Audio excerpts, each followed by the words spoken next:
Pemirsa, pada 2 Mei kemarin diperingati sebagai Hari Pendidikan Nasional. Presiden Prabowo Subianto juga menegaskan sejak awal pemerintahannya bahwa perguruan tinggi harus punya peran strategis dalam mengembangkan industri berbasis riset dan inovasi. Lantas bagaimana pemerintah memastikan adanya sinergi pendidikan dan juga inovasi, memastikan pemerataan akses dan juga kualitas pendidikan tinggi hingga mencetak SDM yang unggul? Kami akan ajak Anda untuk membahas isu terkini seputar pendidikan tinggi Indonesia bersama Wakil Menteri Pendidikan Tinggi, Sains dan Teknologi Stella Christy dalam segmen Santap Siang.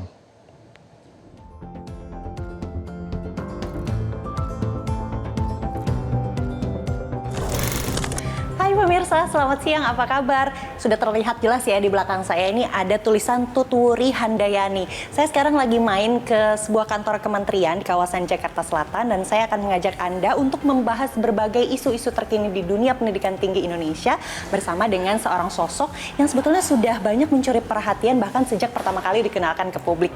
Siapa lagi kalau bukan Wakil Menteri Pendidikan Tinggi, Sains dan Teknologi Stella Christy. Amin. Halo, selamat siang. Apa kabar Ibu? Baik. Gimana nih Bu, apa kegiatannya belakangan ini yang bikin sibuk? Sibuk banget, hari ini aja baru pulang dari Aceh. Oh, baru pulang dari Aceh? Iya, wah, saya tadi pagi. Dong. Saya datangnya juga di jam makan siang, nggak apa-apa ya Bu? Nggak ya? apa-apa, kebetulan kalau makan siang sih bisa.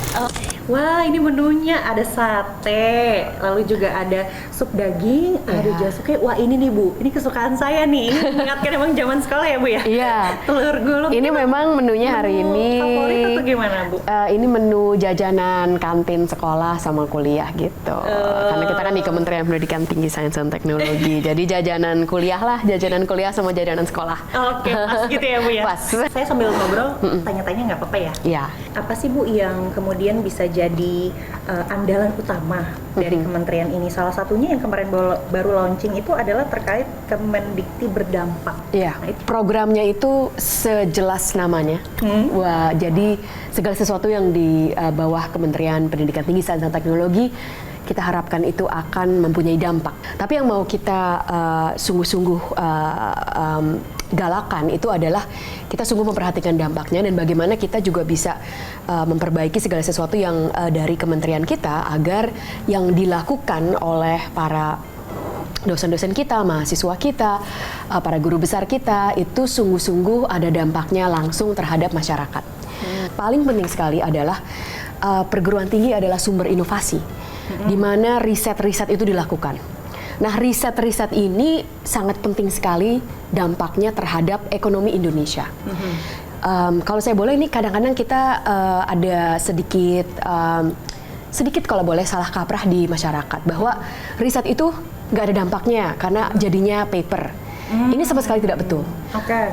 Paper itu bukannya sesuatu yang ditaruh di lemari terus nggak pernah dibaca.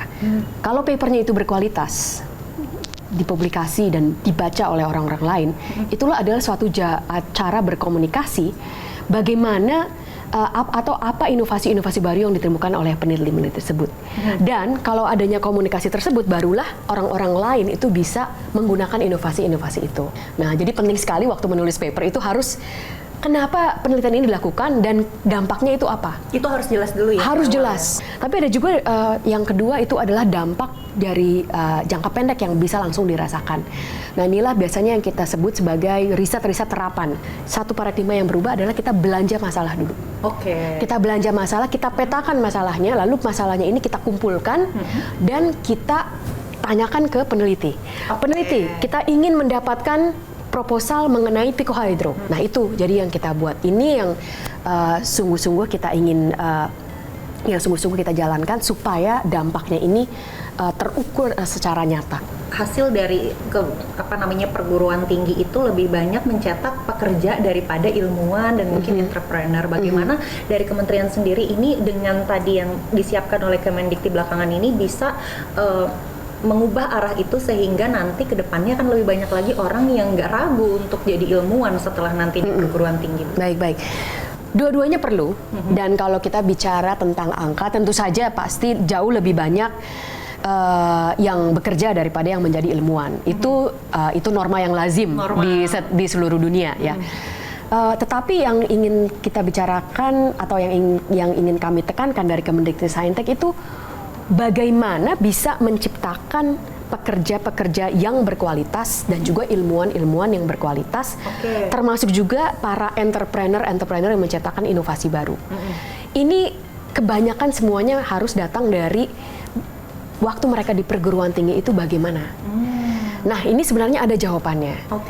Penting sekali di perguruan tinggi kita itu menularkan dan mengajarkan yang namanya research mindset. Jadi research mindset itu akan melahirkan, nanti saya akan ceritakan bagaimana. Tetapi saya melihat produk research mindset itu bukan hanya ilmuwan. Produk research dari produk yang punya research mindset itu juga akan melahirkan entrepreneur dan pekerja-pekerja yang sangat berkualitas. Kenapa? Karena research itu sebenarnya apa itu riset ya? Riset itu adalah kemampuan untuk mempertanyakan suatu pertanyaan dengan jeli dan menjawab pertanyaan itu secara sistematis. Nah, balik ke pertanyaan saya yang pertama tadi, bukan soal Kemendikti berdampak ini pada saat diluncurkan, lalu kemudian publik mempertanyakan apakah sebetulnya program ini tuh evaluasi Bu dari Kampus Merdeka yang sebelumnya sudah ada. Itu banyak sekali pertanyaannya, saya mau tanyakan langsung kepada Ibu. Ya, ini keberlanjutan. Jadi waktu Kampus Merdeka itu sangat digalakan untuk ada banyak yang bisa dilakukan. Dibuka kesempatan lebih lebar lagi. Nah, pada saat ini karena sudah banyak yang dilakukan, kita harus juga mengukur dan menstrategiskan apa yang sudah dilakukan. Nah, ada satu lagi program yang ini sedang dirancang ya, terkait dengan Sekolah Garuda. Nah, itu apa sih, Bu? Bapak Presiden ingin meningkatkan, bahkan mendobrak dan mengubah ekosistem sains dan teknologi Indonesia. Tapi kalau kita hanya berfokus pada universitas, kita akan kehilangan momentum yang sebenarnya perlu ditangkap sebelum universitas. Kalau misalnya di SMA-nya sudah tidak ada budaya kultur untuk sains, teknologi, dan riset, akan sulit tiba-tiba di waktu kuliah ini mempunyai budaya riset, mempunyai kemampuan sains dan teknologi. Tujuan utamanya adalah memberikan pendidikan berkualitas dan terutama sekali memberikan akses terhadap pendidikan berkualitas. Satu adalah membangun sekolah baru. Dan mau saya tanyakan, jadi ini sebetulnya sistem atau nanti ada fisik sekolahnya? Ada fisik sekolahnya. Akan satu skema itu adalah membangun sekolah baru, tetapi ada juga satu skema lagi adalah sebagai sistem membina sekolah yang sudah ada. Bukan seperti yang mungkin dibayangkan ini sekolah elit, sekolah eksklusif, tidak. Ini sekolah yang sangat mementingkan prestasi akademik, tapi juga pengabdian kepada masyarakat. Tetapi di sekolah inilah tujuannya untuk memberikan akses kepada mereka yang berasal dari kelas ekonomi menengah ke bawah. Dan sekolah ini akan didirikan dan dibangun terutama sekali di luar Jawa. Murid-muridnya itu akan diberikan beasiswa dan juga penting sekali mereka dilihat prestasi akademik dan latar belakang ekonomi. Bagaimana ya Bu supaya perguruan tinggi kita itu punya kualitas yang sama, tidak ada kesenjangan kualitas karena mungkin di Jawa sudah banyak yang kompetitif, bagusnya mulai rata-rata semuanya udah bagus, tapi kalau yang tadi mungkin Ibu sebutkan di luar atau misalnya yang jauh dari Jawa itu mungkin masih banyak yang bisa diimprove gitu Bu. Nah, bagaimana kita bisa menciptakan sistem mendukung universitas-universitas kita, perguruan tinggi kita, baik perguruan tinggi akademik maupun perguruan tinggi vokasi untuk bisa sungguh berpacu dalam kekuatannya masing-masing. Jadi tidak perlu sebenarnya setiap universitas itu sama bagusnya di setiap prodinya misalnya. Tidak perlu. Bahkan kadang tidak perlu juga bahwa setiap universitas punya seluruh prodi gitu.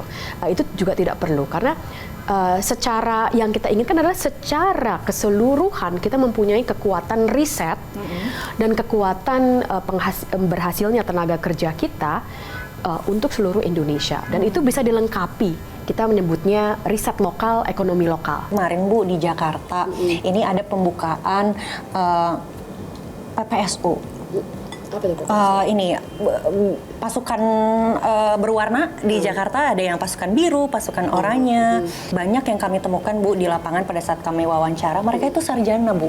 Mereka tuh berpengalaman, mereka sarjana, mereka susah mendapatkan pekerjaan. Nah, melihat fenomena bahwa yang sarjana saja sekarang susah mendapatkan pekerjaan, bahkan mereka rela Bu untuk mendaftar sebagai PPSU di Jakarta.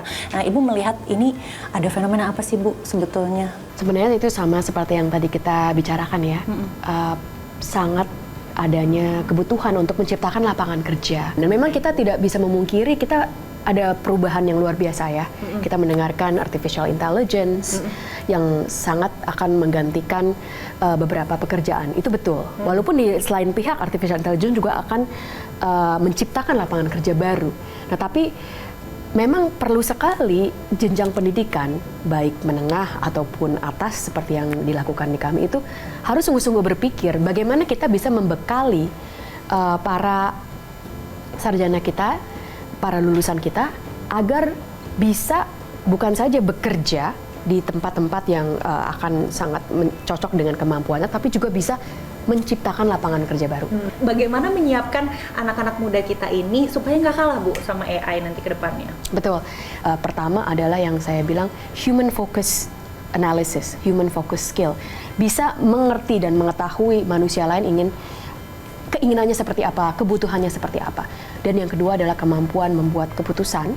Dan yang ketiga adalah kemampuan untuk bisa mengetahui problem apa yang perlu input manusia dan problem apa yang bisa dikerjakan oleh AI. Bu, berikutnya belakangan ini banyak sekali kasus kekerasan, terutama kekerasan seksual di kalangan di lingkungan kampus, Bu. Sebelumnya kalau nggak salah ada Satgas Anti Kekerasan Seksual. Betul, itu masih ada. Masih ada sampai sekarang. Masih ada, Bu, permasalahan kekerasan ini di lingkungan kampus. Saya rasa ada beberapa sebab ya. Sebab pertama mungkin budaya ini sudah ada sejak sebelum kampus. Jadi tren bullying kita mungkin di SMA atau bahkan di SMP ini jadi terbawa ke situ. Nah, ini jadi kita harus tentu saja membenahi ini sejak akar-akarnya. Yang kedua saya rasa ada mungkin kesenjangan antara pencarian memenuhi waktu dan pencarian makna dari mahasiswa-mahasiswa kita. Jadi mungkin kita harus bisa memikirkan sebaik-baiknya di kampus-kampus kita, bagaimana kita bisa memberikan sistem belajar mengajar yang sungguh mahasiswanya itu merasa oh ini sangat bermakna dan saya sungguh mau mengejar kepada kesini dan tidak memikirkan hal-hal lain yang bahkan berimpact negatif. Apa yang mau disampaikan kepada mereka yang akan masuk ke perguruan tinggi, yang sekarang tengah menempuh pendidikan dan yang nantinya akan lulus? Jangan lupa waktu kuliah itu adalah waktu yang luar biasa karena itu adalah mungkin satu-satunya jendela di mana Anda bisa sungguh-sungguh mementingkan diri sendiri. Ini kesannya seperti agak egois ya. Tapi maksud saya adalah itulah di mana tanpa beban-beban lainnya bisa memikirkan apa sebenarnya yang sungguh-sungguh saya sukai dan ingin saya lakukan. Kalau kita bisa menemukan itu waktu kuliah, inilah yang akan membantu kita dimanapun kita berada, di konteks apapun kita akan bisa menemukan fokus, menemukan kemampuan untuk bisa berkarya. Terima kasih banyak Ibu Wamen sudah menerima Metro TV di sini di jam makan siang. Terima kasih, itu dia perbincangan kita pada siang hari ini di segmen Satap Siang. Saya Yunia Harusari bersama juru kamera Arif Firmansyah dan juga ada Rifki Adi Pradana. Sampai jumpa. Sampai jumpa. Jelajahi cara baru mendapatkan informasi. Download Metro TV Extend sekarang.